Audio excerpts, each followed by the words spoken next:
Welcome to Distribution Talk with Jason Bader, the show where we dive into the stories, struggles, and solutions from business owners and thought leaders in the wholesale distribution market. Hey friends, Jason here. In this episode, I had the opportunity to catch up with my friend Dirk Beveridge. He is the founder of Wholesale Distribution, the executive producer of We Supply America, and now entering into the Force for Good company is his newest endeavor here. And as those of you who have listened to the show over time, you have heard me have Dirk on the show and talk with him and really look at where he's been going and the types of things that he is put forward in the distribution community. I mean, just as I've said before, this guy is the Energizer Bunny of our profession. It's always been just so much fun to talk with him, and the ideas come out a mile a minute. And the beautiful thing is, when he and I talk, it really gets me thinking. I mean, and it really challenges my thinking, and really a lot of it obviously ultimately makes sense. But just jumping into the mind of Dirk Beveridge for a little while, I mean, you are definitely inspired and really want to be that force for good. So I'm really excited we had an opportunity to catch up, and I really hope you all enjoy our conversation. This episode was brought to you by my friends at Profit2. I invited their founder, Dave Roller, on the show to talk about their pricing philosophy and maybe spill the secret sauce. Over the course of my interview with Dave, I found that his methods were much in alignment with the manual digging process I've shared with clients over the years. His algorithms just did it a whole lot faster and easier than I could. It also helps that he comes from a distribution background and understands the needs of the wholesale distributor. Since Profit2 is a software as a service, and the operative word being service, they're uniquely positioned to provide real horsepower to your internal team. Come take a look at what Profit2 can do for you at www.profit2.com. That's profit with a number 2. And be sure to let them know you heard about them on the Distribution Talk podcast. Well, hey, Dirk, welcome to Distribution Talk. Great to see you again. Always a pleasure to speak with you. Jason, always, man. And I am thrilled, honored to be on your show again. And hey, dude, you're looking good, man. Great to see you. Doing my best, man. Just, trying to stay on the right side of the grass, man. That's, that is the mantra nowadays. So, I do want to talk about that, stay on the right side of the grass. You said the mantra of the day. But hey, real quick, last time we chatted, you said you were going out for a hike, talking about being on the right side of the grass. Absolutely. Yeah. That is part of the things we do at a certain age. We get out for a hike, and as you know, I live in a pretty amazing place, part of the world. So I got to take advantage of that as much as humanly possible. So catch me up. What's been going on? Tell me about We Supply America. I know you've got some other things cooking as well, but where have you been? What's been going on lately? Yeah, I appreciate that. Well, man, where have I been? I've had the great fortune to be traveling this country the early part of the year at different trade association meetings and keynoting some of those meetings with one of our new signature talks on being a force for good, either as an individual, as a company. The message is resonating real well, Jason, and I'm honored to do that. And all of that has come out of the last 3 years of the We Supply America tour. I got to tell you something. I am blessed, man, from not having any idea what the hell I was doing when I bought that RV to go across the country. Yeah. And the lessons I've learned, the people I've met, the difference we're making, and the difference it's made to me. It's been an amazing ride. A lot of finding open parking lots and trips to Campers World and all kinds of stuff along the way. Well, let's just say my American Express is being used at that Camping World. Yes, I'm sure it is. I am certain that it is. If it's that big, it will break at one point or another. We used to have a boat, and the joke about boats are, it's just a hole in the water in which you drop cash into. Well, totally. Same thing about an RV. Oh God, I grew up on boats, and God, I tell you, just if it was going to break, it was going to be expensive. So, okay. So you've got 3 years into this now. I mean, and it's been a very successful campaign and fun project. I remember early on, you and I talked about it, family members saying, what are you thinking? What are you doing here? But you've learned a lot along the way, really about, of course, the people that you visited. But I guess I want to ask you about the film production side. I mean, I don't think anybody's really asked you about Haven't. that, No. and that's kind of an interesting departure, something new that you Yeah. embarked on 3 years ago. And what have you learned about that experience? Yeah. So, really great question. You're going to challenge my thinking here because it's never been asked. So I appreciate that. You always do that to me. Yeah. So, Jason, when I started this, I didn't know what the hell I was doing. As I said, there was no business plan, there was no nothing. And I remember about a month into this having dinner with my two filmographers, right? Yeah. And we're having dinner and they called me an executive producer. And I said, what the heck is an executive producer? Literally, I didn't know. But Right. now in all our films, Dirk Beveridge, executive producer, you know? So tell us what it is. I mean, I Yeah. don't really I see it on screens all the time, but what is it? Yeah, it's the individual who may or may not have had the initial idea, the inspiration, put it together, Mhm. but it's the individual who pulls everything together to make it happen. Okay. And there are a lot of things to make it happen, right? Everything Mhm. from the financial resources. The Yeah. executive producer has to come up with the financial resources. The staff, the employees, the Mhm. film crew, the editors, the sound, the color guys, the on-site logistics, the, Yeah, the yeah, yeah. planning of it. It goes somewhere. And it all goes to that executive producer. Well, and the sponsorship Yeah. and all of Yeah. It goes. that. And Jason, Yeah, to that point, I say that this has been the hardest thing of my career and the most rewarding thing of my career. And for sure. I remember that dinner with Jordan and Josh, the two filmmakers for the last 3 seasons. And they said, you're an executive producer. And they said that to me at a time where I was stressed, where Yeah, I was worried about the finances. I sure. was worried about the quality of the stories that we're telling, the quality of the films. And they just said, Dirk, take a breath. Somehow you're pulling it all together. But Yeah, yeah, yeah. so that's what an executive producer is. I'm not sure I defined it very well, but it's the guy with the gray hair. That's right. Yeah, well, or it's guy with no hair, and I haven't graduated apparently to There you that. go. There you So go. tell me, okay, so you've gone through this, and obviously the quality of the interactions are getting better and better. Yeah. Because I think obviously, over 3 years, you're learning a lot of things, and you're learning, maybe even lines of questioning, stories to be told, things of that nature. Yeah. But really, in this third season of it, what were some of the big things that you found, and what's been I don't know if it's an aha moment, but just the compelling moment to keep you doing this? Yeah. That's another great question. There's a gentleman by the name of Joseph Campbell. He's no longer with Okay. us. Joseph Campbell was a philosopher, a teacher, Hmm. and one of the things he's known for is what's called the hero's journey. Yes. And Yes. right? Yeah. Yep. And the hero's journey is he has studied every religion that's ever been on the face of the planet. He's studied Mhm. all the myths, the Greek myths.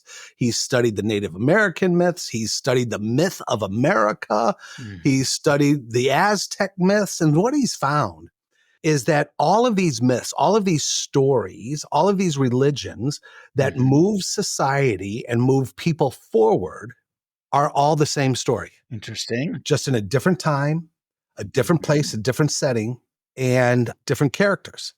And real quick, the way I describe it is I always use Star Wars, right? So, what is the hero's journey? The hero's journey is Luke Skywalker was at home on his farm and Yeah. life is good.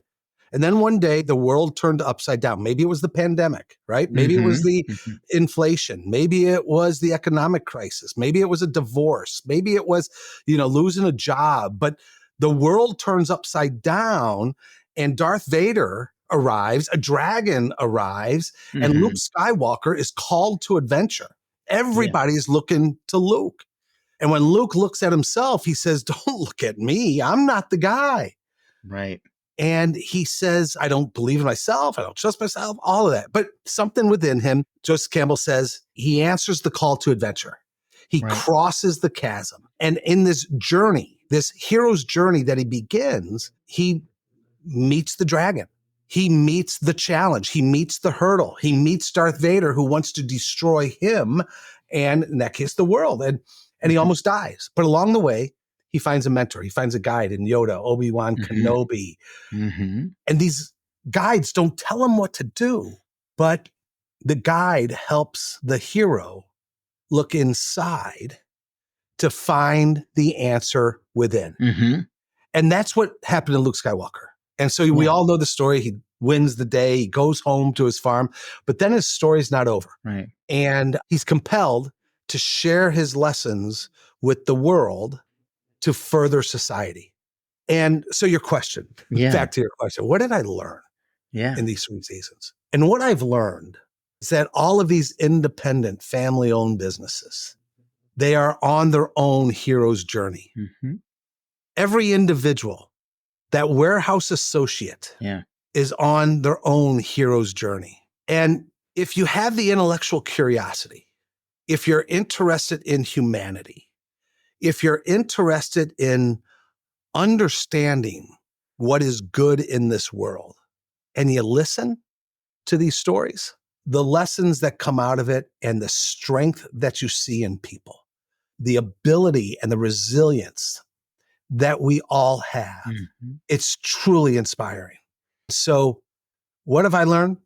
I think if I had to sum it all up, is I see everybody that I meet in these businesses as being heroes on a hero's journey, embracing life, embracing the struggles, embracing the challenges, looking for that mentor, looking for that guide to help them become stronger, if not physically, internally, mentally, spiritually, to know that they can, in fact, grow into that best version of themselves.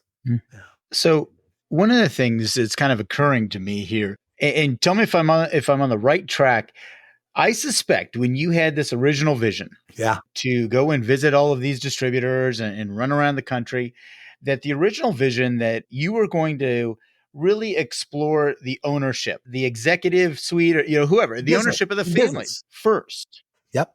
That was the original intent. And then throughout your journey, you realized that wasn't the story. That wasn't the story. You're dead on. And Jason, again, you're 100% right. And you're super intuitive in seeing that. And it brings me back to day 0 of the We Supply America tour. I'm in a KOA campground outside of Detroit, Michigan, because the day after Memorial Day, this is Memorial Day, day 0. Day 1 is the day after Memorial Day. We're going to shoot our first film and not knowing what the hell I'm doing. And the film crew comes up and meets me for the first time. We've Zoomed, but this is the first time we meet in person. Right. And we get to talk to each other. We open a beer and we get to know each other. And all of a sudden they turn on the camera and they turn the camera on me and they say, Dirk, what do you think you're going to learn on this journey? And Jason, my response was, I have no idea. Yeah. I just don't know. And this thing could blow up. It could be nothing. It could be nothing. And here we are 3 years later, going into our 4th season this summer. And what now after 3 years? I know very clearly what I've learned. And that the story is not about the businesses, but there are stories there, right? There are amazing stories there. Where I'm drawn to, where I think the deeper story that all 6 million employees throughout distribution can learn from, it's not necessarily how a business remains relevant, sustainable, and profitable. Good stories there for the executive suites of distribution. But if you want to touch all 6 million people as we do, that's not the story. The story is the individuals, the people, the hero's journey that each of us are on. Right. Inside these 4 walls and outside these 4 walls. I think that, again, when you get questions like that, like, what do you think you'll learn or what do you expect? Isn't it? That is the greatest part about it, to say, I don't know. And I think if you know, it's no longer really research. You've already come to the conclusion. You're blocked. Jason, so good. You're bringing me back to, I've written 2 books for the National Association of Wholesalers. One was Driving Distributor Sales Beyond. The second was Innovate. Can I share something with you? When I wrote Driving Distributor Sales Beyond, my first book form, I hated the process. I freaking hated it. And quite frankly, I was proud of the output, but I wasn't ecstatic about the output. It was good, but it was good. And you know why? Because I went in there thinking I was the expert, thinking that I knew it all. Right. And all I had to do is pull out of here what I knew and what I spoke on and what I brought to training programs and workshops. And it was hell for me. My second book, Innovate, how successful distributors lead change in disruptive times. I went in there and wrote one of the first books in the industry on innovation, Mm. on change through disruption. And I went in there as a student. I went in there not knowing the answers. I went in there with a completely blank slate. Obviously, there's some premises, right? I got to tell you something. It was an amazing process, right? To say, I don't know. Mm-hmm. Let's go figure it out. Let's go find out. Yeah. That's when I think you and I think that's when we're alive, man. That's Totally. when we're growing, right? We have that sense of awe, Yeah. that total sense of awe and wonder as to the subject that we're embarking on. I Yeah. think that's the journey. That's the fun journey. At least for me, it is. And I remember, speaking of NAW, I'm glad you brought that up. Yeah. I remember I was at an NAW summit, the January event, and a guy named Dr. Adam Fine. I don't know if Mhm. you've met him over the, Sure. yeah. So Adam, okay. He was up speaking, and one thing he said, is just really profound, always just has stuck with me, is it's not research if you know the answer. Yeah. And I've always loved that. It's like, man, it's the journey, it's the discovery, it's the questions, and that's the fun. That's the excitement. And I can imagine, having to regurgitate your expertise Yeah. had to be excruciating. It's Yeah. just it's It was awful. brutal. It was awful. Yeah. It was awful. Yeah. Yeah. I'm sure. I'm And so sure. what you're pulling out of us in this conversation, Jason, is that, where do we find fulfillment? And I'm not Yeah. talking about you and I'm talking about the people that I've met, Absolutely. right? And where do we find fulfillment? Where do we find happiness? Where do we find joy? Mm-hmm. And I think the universal answer to that is not in times of ease. Easy doesn't stir the soul. Right. I think the answer to that is when, either by our own choice or when this dragon appears Mm-hmm. and we're asked to step outside of our comfort zone. Mhm. We're asked to do something for the first time in our lives, to figure something out, to bring something new to the world, to our family, to our work, to our community, to the space of distribution. Mm-hmm. I think it's that willingness and that ability to step just outside of what we know and what is comfortable. Mm-hmm. Maybe I'm overstating it. I don't think so, but I think we're alive. Well, no, I don't think so. I mean, I look at it, and this kind of really it ties into, what you found, the individuals, the people you found, the 6 million, Yeah. people that you found and interacted with and you saw. And, really, I think what I'm hearing is the journey has taken you to looking at those individuals, and they are on, as you said, their own hero's journey. But if they remain in the comfortable, complacent place, they become stuck. Stack And then it's no fun anymore. And it leads to apathy and to depression. yeah, Yes. yeah. Professional depression. I mean, I've run across this for a while, just kind of being stuck and I think languishing is the term that, Yeah. Adam Grant. Adam Grant. Yes. Huge Yes. fan of that. Yeah. Languishing. That was like, that was a 2x4 to the back of the head when I Right. read that. I was like, oh my God, this is it. This is what was going on. Yeah. So Yeah. And you and I, right? I mean, I'm on your podcast. yes, you are. I mean, I'm an executive producer. Come on. Yes, you are. I know. Right? I mean, I'm in the presence of royalty here. no. So you and I have some type Yeah. of a public persona. Fair. Mhm. Fair In enough. this Yeah. space that we have, we got some, and you and I, we're on right now. Yeah. And we got energy. We got excited. Look at your smile. It's amazing. know. But the truth be told, we both, right? We're human. Yeah. And we have our own dragons. Mm-hmm. And we have to slay those dragons every day, just like all 6 million people and in distribution. And I do believe, Jason, that we don't spend enough time there, Mm-hmm. Can I share with you a quick formula that is, Sure. I have this formula 100, 20, 80, Okay. 100, 20, 80. Okay. And the formula says this. It says we, all of us, we do a good job of developing 100% of our employees on the hard skills. The forklift operator needs to know how to operate that efficiently and safety. Man, we're going to invest Right. whatever money it takes so that they can do that. Yep. Why? Because we need it for the productivity in the business. We're driven to make that investment for the productivity in the business. So we do a good job of training 100% of the people on the hard skills they need to do the job. I then think for the 20, I think we do a pretty good job of training further advancement for 20% of the individuals. Those individuals who want to step into leadership, those individuals who want a career, those individuals who are emerging leaders, the sales team we invest in all the time, the women in industry today, right? Those individuals who go to these conferences, that's about 20% that we invest to help in that career advancement. Why? Because we're going to need those spots in our business. And that leaves 80%. That leaves the deskless workers. That leaves that individual customer service representative. It leaves that individual accounting department professional. And I think if we're really honest with ourselves, generally speaking, once we give them the hard skills, they're sometimes almost forgotten about.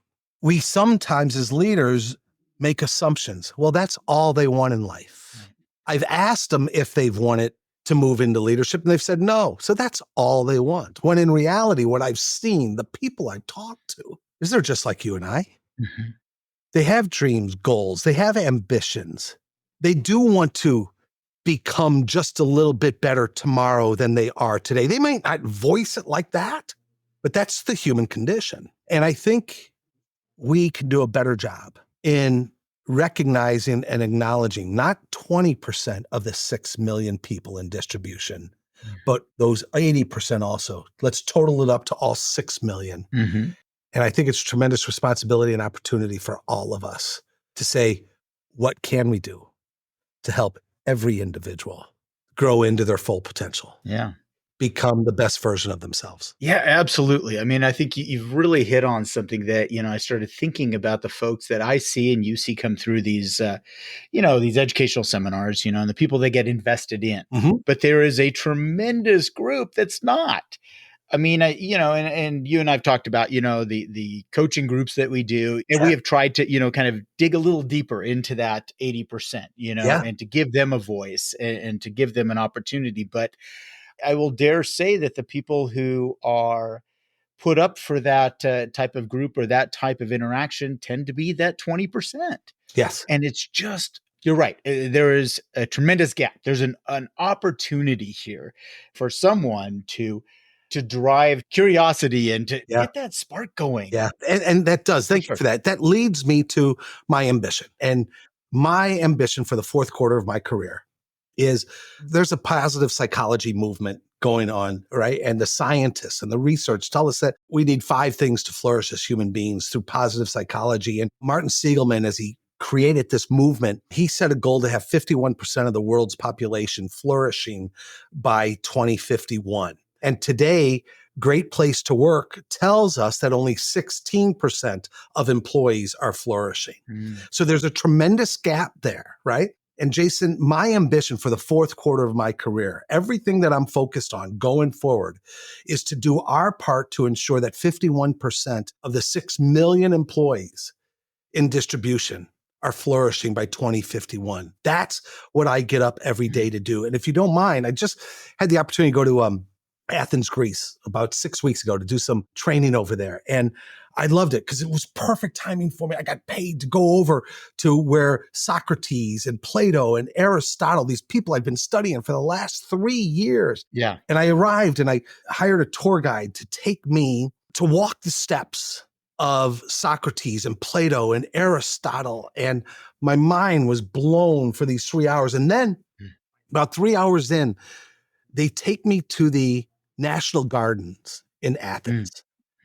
And they say, sit down. Jason, I'm not a garden guy. All right. Jason, I'm not. I know you, brother. I'm not a sit down guy. And they actually see my frustration. Right. Right. And they say, Dirk, take a breath and sit down. And when they do, they introduce me to this philosopher. This is Epicurus. I had heard of Epicurus, but I didn't know of Epicurus like Socrates and Plato and Aristotle. And what they told me about Epicurus was that while Plato and Aristotle did their teachings in their academies, Their Mhm. academies they didn't use these words. Their academies were reserved for the 20%. The academies were reserved for the aristocracy, the Gotcha. wealthy, the political power. Mhm. And then came along Epicurus. And Epicurus did his teaching in the National Garden. He did his teaching in the open. He did his teaching so that anyone, when they were ready, because we're all on different journeys, Sure. when they were ready, Yeah. they could step in and take part in this conversation and this focus on their own well-being. And going forward, I see that as a tremendous metaphor for us and a Mhm. tremendous metaphor for what we're going to be doing here at Unleash and Force for Good and the like. We want to create this garden. We want to create this garden so that when that warehouse associate, when that customer service representative, when that individual that's part of the 80% is ready, it can't be forced. It has to be available. And we're going to make it available for those that are ready. Come in to our garden. Absolutely. I mean, I think, you've got a perfect segue there, my friend. Tell me about the garden you're envisioning here, coming up soon. Yeah, well, thanks. I appreciate that. Jason, we talked about it, right? I've probably said to you and I've said to others that are listening here, I've said, man, come in the RV with me, come across this country and walk into the businesses that I've walked into, meet the people that I've met, Sure. listen to the stories, hug the people that I've met. And when you do, you come back a different person. And I am a different person as a result of that. But I've had a new realization in the last 24 or so months. And that new realization is when you go on a journey within yourself, you come back, you come out, not just a different person, but a better person. Mhm. And this journey that I have been on, not just the stories I've heard, but working on the civil war that's in my mind, Mhm. working on the dragons that I face, like we all face. I believe my journey is instructive. Mhm. I've learned some strategies and some tools. Yes, from the Epicureuses of the world, but also modern science. And over the last 24 months, I've gone through 150 books, marked them up, taken the best wisdom to help me. Mhm. So on May 1st, we are producing. I might be executive producing. You I don't might even know. get the executive producer on this one, man. I Yeah, don't know. maybe. I'll nominate you for this. Yeah. Okay, thank you, I'm going buddy. to Thank you. nominate you. Thank you. Thank you. We're producing Force for Good Live virtual, a virtual event, if I may say, unlike anything that the industry has seen. And this event is designed to empower the individual, to fuel the growth of the individual. For 35 years, Jason, my entire career has been to help businesses grow, Mhm. fuel their growth. Today, going forward, we're focused on the individual. And we have designed a day. Individuals will spend with us in a way virtually you've never seen in this industry. And you'll come away not just inspired, but you'll have a notebook full of strategies and tools to take that next step to become that best version of yourself, to grow into the individual that you talk to, that you know is in there, that you want to.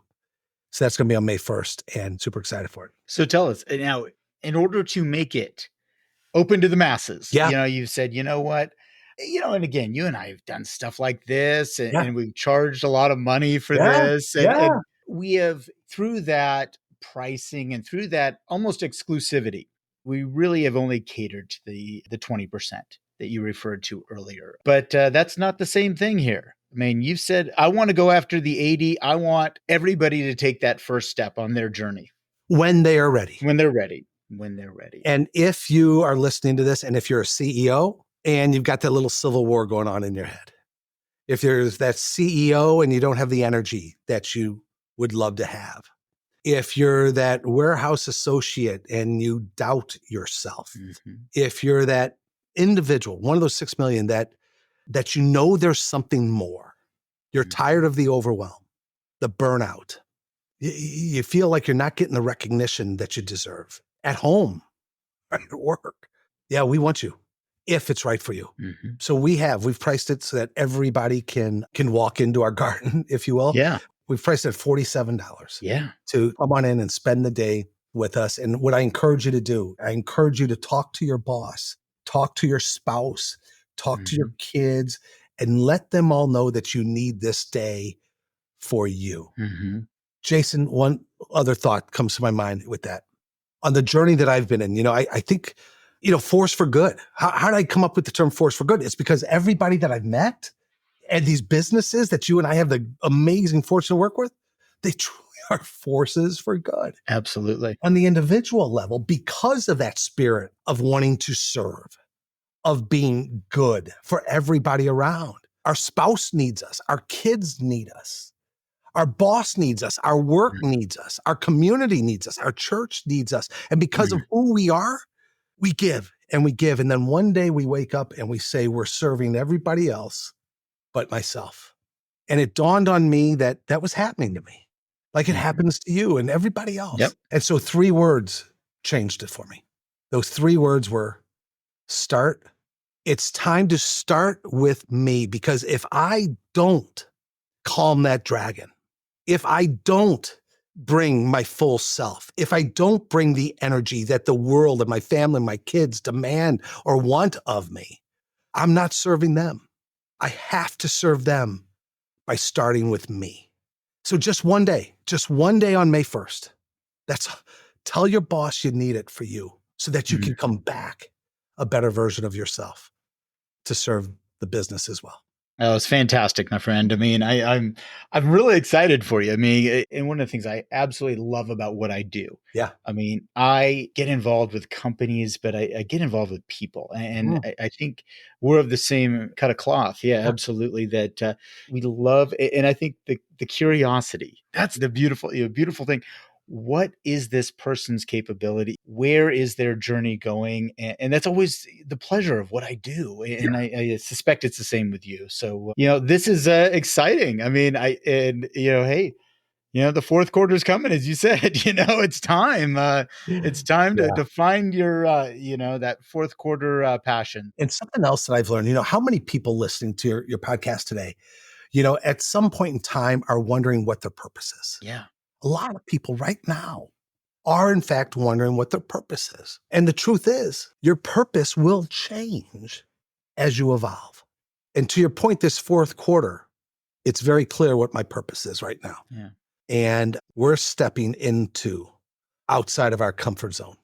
We're stepping into what we see as, I believe, the greatest need throughout distribution right now, because people are going to figure out AI. People are going to figure out the supply chain. Sure. People are going to figure all that out, but we're not spending enough time helping the individuals figure out what they're yearning for. And that's what we're going to do on May 1st. Excellent. So if now we're going to put all the links, of course, into the show notes, but just for the audience, where do they go to sign up for the event or learn more about the event? Yeah. Well, you can do both at forceforgoodcompany.com. forceforgoodcompany.com. Okay. Perfect. Well, as I said, we will make sure that people can find you. I will direct them your way. Dirk, absolutely a pleasure. I'm so glad that, we connected again on the show. And we get a chance to just kind of share, what's going on and where you're headed. And it's always an adventure with you, my friend. Buddy, I appreciate it. If you think it's an adventure, you should have my wife, Gail, on your show. I should. That's exactly who's next. No, I'm not going to introduce you. I am not going to introduce you. Right? Fair enough. All right, my friend. Jason, man, I appreciate you. I appreciate what you do for the world of distribution, for the people of distribution, for the businesses you work with. This podcast absolutely does great things. And along with your consulting work, the work that you do with bringing groups of individuals together to grow, all your work is fantastic. And thanks for being who you are, man. All right. Well, hey, looking forward to seeing you next time. And you take care. Thanks, buddy. Thank you for listening. If you liked what you heard, consider sharing with your friends and colleagues. And don't forget to follow the show on your favorite podcast application. Links to sponsors, products, and services mentioned during this episode can be found in the show description area or at www.distributiontalk.com.